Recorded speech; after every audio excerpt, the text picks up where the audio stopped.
Hi everyone, welcome to 5 Good Minutes. I'm Tom Blefko. So let me ask the question right up front. Are we in a shifting market? Well, I think it's kind of complicated right now. So let's go back in time about 6 months ago and you're taking a listing in a desirable location here in Lancaster County. And in the span of 48 hours, you received 15 offers and had it under agreement. And by the way, half of those offers had no financing or inspection contingencies. Now let's fast forward to today. You once again take a listing in a desirable location here in Lancaster County, and in the span of 48 hours, you also get your listing under agreement. But here's the difference. This time around, you only had 3 offers, and all of them had a financing contingency, and 2 of them were asking for a couple of inspections. So you see, in the end, we got to the same destination, but how we got there was entirely different.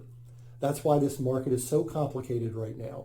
These 2 examples highlight the market shift that has been ongoing for a couple of months now. But the absence of offers that a home receives also raises questions that have been covered in news headlines and stumping potential buyers right now. Are we still in a seller's market where sellers are in control? Or have we shifted to a buyer's market where the buyers can demand concessions? And finally, because of the shift, is this still a good time to purchase a home? Well, I believe we are still in a seller's market, but I also believe the shift is on. MLS data that I pulled from Bright this past month shows that month-ending inventory is rising. In fact, since the beginning of the year, month-ending inventory has risen every single month. We were at a low of 242 listings at the end of January, and now at the end of June, we stand at 476. Now, even though this is a 97% increase in inventory, demand still remains high. In fact, even with this increase in the number of homes in the market, we still have less than 2 months worth of inventory, which is why prices continue to rise in our area.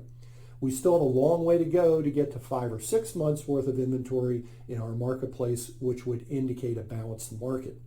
Now, I'm reading media outlets from across the country espousing that the real estate market is going to crash.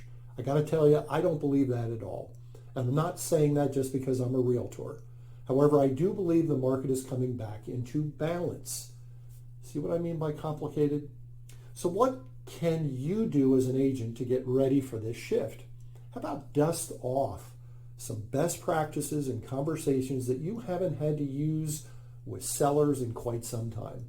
Now, a couple of months ago, I did a 5 Good Minutes segment of the value of a good competitive market analysis, or CMA. At that time, I questioned their worth because of how fast prices were rising and inventory levels were plummeting. I can't tell you how many conversations I've had with agents in my office who did comprehensive, well thought out CMAs at that time, and all indicators pointed to a value of X. But when the property went on the market, within a day or two, it went under agreement at a price that was significantly more than X, sometimes as much as $100,000. It was crazy. Well, with a shifting market, the value of a good CMA performed by an experienced agent will start taking on greater importance. It's going to be extremely important in the coming months for agents to work with sellers to get the list price right when it hits the market originally. Agents who allow sellers to try to price something to fit what they are looking for and then have to do a price reduction in 30 to 60 days are going to be putting their seller at a disadvantage. Another conversation that we're going to have to dust off is sharing with a seller when we're listing the property how important it is to prepare the home for sale.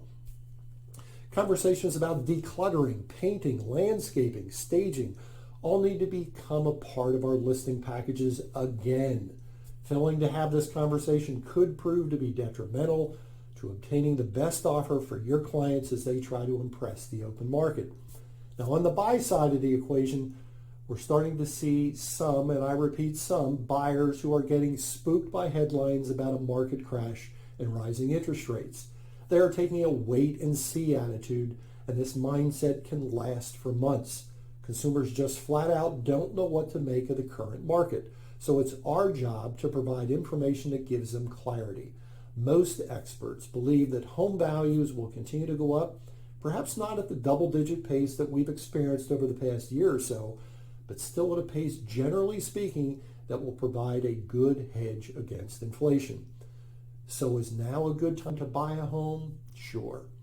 Listen, it's really difficult to time markets, and for most people, housing is first and foremost about shelter. The investment part of the equation is secondary. And for that reason, when people need to move, they should move and don't look back.